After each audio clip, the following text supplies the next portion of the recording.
Hello and welcome to Pardon the Integration, Turn Hazy Clouds into a Successful Strategy. I'm your host, Ed Hannan, and my guest today is Anthony Dilorio, Director of Data Center Business Development with Luan Technology. I'd like to thank Tony for being here and just remind everyone that the way our show works is we have three topics we'll discuss throughout the broadcast, and we have 3 minutes to talk about each topic. Our first topic today will be understanding the clouds. Our second topic will be working with HPE. And our third and final topic will be where do we go from here? And as you watch today's program, I should say, you'll be able to see a countdown clock on the bottom of your screen. But let's get started with our first segment, understanding the clouds. And Tony, just the first question here, what does cloud even mean these days? Yeah, so before I get into it, thank you, Ed, for having me and just allowing me to address your audience. So I appreciate that. I think first and fundamentally, when we look at what a cloud means, we have to understand that cloud is not a thing. It is a business operational strategy. As long as we can all come to an agreement on that first and foremost, whether you're looking into private or public cloud offerings, I think the meaning behind cloud is the same, and it just boils down to simplicity. So for example, the public or hyperscale clouds that we know today allow companies to consume IT faster and more efficient than we've ever seen in the past, right? So it's really quick and it's at your fingertips. On the private cloud side, we've also enabled ways to do that through consumption models. So it really, to me, boils down to that simplicity of it. It also boils down to the fact that data is growing at 66% year over year, and it's expected to continue to grow at that rate or greater until the year 2025. This just justifies the need for agile IT more than ever, and that kind of swipe and go mentality. So when you look at the cloud and what it represents and what it means is truly the flexibility, the simplicity for the business to offer IT, meet SLAs, and support their. And Tony, one of the things you tapped into there was the growth of the data, and there's really two issues. It's how much are we creating and where are we putting it all. But the cloud is definitely one of those places that we end up moving and placing the data. So with that said, what's the state of the cloud market right now? Yeah, so this is a loaded one, Ed, but I do love the question. So kind of the state of the cloud that we see it today is twofold. So on one hand, you can look at the statistics, and the statistics show that public cloud alone is growing at 31% the last 2 years. Okay, that's year over year from 2019, 2020. But if you're also doing your research, you're seeing that the analysts are showing a greater adoption in the last 2 years. Now, why would that be? Everybody's remote, Ed, right? COVID sent us into a whole different realm. So we truly believe that the statistics are skewed because of some circumstances, i.e. COVID. So when we look at what we're seeing on the streets, what companies are engaging, me to help them with, it really comes down to a business and cloud strategy. And so what they're finding is, and it doesn't really matter if you were one of those early adopters that threw every workload up into the cloud as fast as possible, again, private or public, but you threw all those workloads up there as fast as possible, you bid off on it, and you went down that road. It also includes the companies that were a little bit slower, a little bit more methodical in how they adopted it. But regardless, for both of these profiles, we are now learning the good and the bad or the implications of those choices. So what I see the most of are companies are pulling back, and I'm not saying they're getting out of the cloud at all, but they're pulling back on strategy and saying we need to redevelop, look at our business initiatives, look at our SLAs, look at what we have to do as a business or what our IT team is expected to do to support us, and then create a strategy to go forth from there. And then the next question to sort of close out the section is, why is it important to really first understand business outcomes before you worry about the cloud? So again, a lot of those guys, those customers, those IT professionals threw a lot of workloads into the cloud. They realized, hey, based on the activity level of this data, based on the performance level of this data, maybe the SLA that we have to deliver on the performance level, there's a lot of gotchas. We've got egress, regress, we've got growth rates, right? And these are things that were not necessarily discovered during the sales campaign or the discovery side for the customer. So we're seeing a lot of businesses come back, again, as I was saying earlier, focusing on that strategy and evaluating the business outcomes. And depending on where your business outcomes are, the public and private cloud will provide you the right benefits or the right solution to the initiative.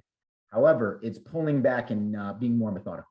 Excellent. And now I want to move to our next segment here, working with HPE. And I know you guys are a partner of HPE. So Simple first question here. How has HPE helped your business? Yeah, kind of an easy one.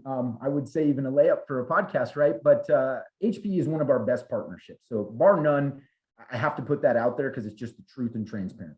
In my opinion, though, HPE is the only vendor right now that's looking to create solutions based on the IT professional, what the business is asking, and the flexibility and operations that we need, right? So kind of comes back to where we were talking about the simplicity of the cloud. I see from being entrenched, and I've had a long career with multiple of these vendors out there, but I see reading between the lines that HPE is truly focused on that. And I say that because they're giving the most flexibility within the product offering. As a quick reinforcement to that for the audience, you start with DHCI. Nobody's done that. That is very new, right? They're a pioneer in the DHCI realm, so you have to applaud HPE there.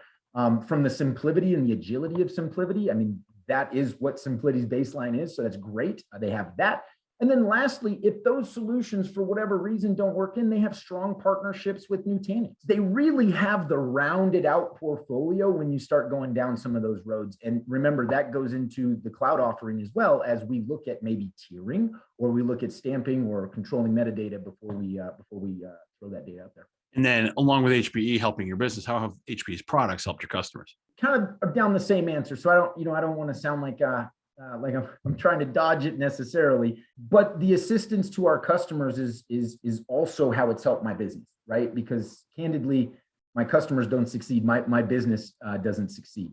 So we see in the same kind of realm of that, the flexibility, the simplicity, even service offerings like GreenLake, where you can go in and consume IT differently. If you've ever looked at a private cloud and you want to keep that level of control, GreenLake allows you to give it the simplicity of expansion or the simplicity of consuming those resources on the upfront. So it's just a license key to unlock and you go, right? So it's as quick as maybe swiping a credit card on Amazon and running free with the public cloud.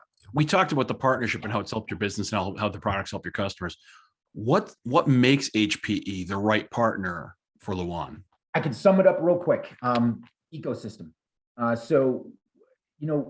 HPE, obviously their solutions are great. We just touched on that, so I won't spend the time there.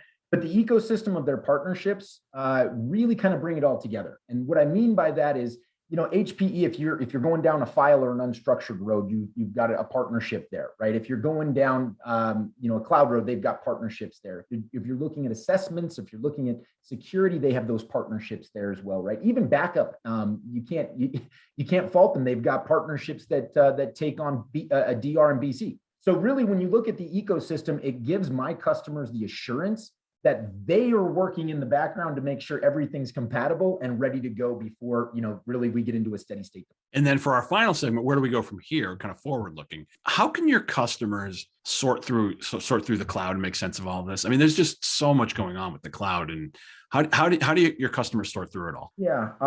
So first, finding the right cloud solution is not a difficult task. However, there are some areas of consideration that I would coach my customers to make sure they're not overlooking. Just a couple of those considerations might include compliance. It could include availability and SLAs, security requirements. And when I say security, guys, because that's such a hot topic in IT right now, let me just be very clear. I'm not just talking about cybersecurity. I'm talking about access level security, right? So these types of things, data growth, data availability rates, data warehousing, et cetera. So, I could keep going on, right? But these are areas that you really need to make sure you're thorough or asking the questions before adopting any solution. And what is Luan's role in helping your customers make sense of all of this? Yeah, so we're kind of the coach expert, if you will. So first, we like to understand the goals. We have to understand the end game, and then how I coach my team is we understand the end game to a T. We really have to understand that end game. And then we work backwards. It makes it so much easier to work backwards. And it's a consultative approach versus I'm going to sell something today. And that's what we try to avoid. So as my team kind of goes back and looks at that and then works backwards through that, we're coaching and educating our customers on the solutions and on the implications of the solutions. That's one thing as a manufacturer rep for 15 years, I could not understand why partners would not touch on the implications, knowing they're going to have to support this for 3 to 5 to 7 years. So that's a big one for us.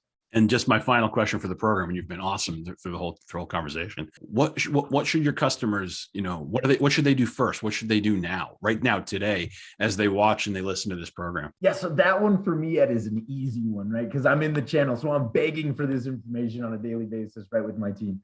But really just 2 points: be open and be vulnerable. So let me explain just briefly what I mean by that. So my customers know I'm their trusted advisor, right? So when they engage me, we don't withhold information. They know what I'm bringing to them is a trusted. I've thought through it, and I will explain it and educate them on it. What customers tend to do, though, is withhold information as if there's a plague behind it or something. Or they'll keep us at arm's reach, right? And so the problem that we see there is we can't be a trusted advisor, right? I can't say that word enough, because that's our role and that's our value. And so if you're holding information, you're not being open. If you're not telling us what the problems, where the skeletons are buried, being vulnerable, then how can I do my job to ensure that solution is going to not only accomplish, allow you to get a little bit easier lifestyle, right? I mean, that's part of it, is enabling our customers to maybe not have as much stress. Great stuff, Tony. It's all the time we have for today. Tony, I want to thank you again for being here. But before I go, I want to share some quick takeaways from today's program, just to recap. Number one, you must first understand business outcomes before you worry about the cloud.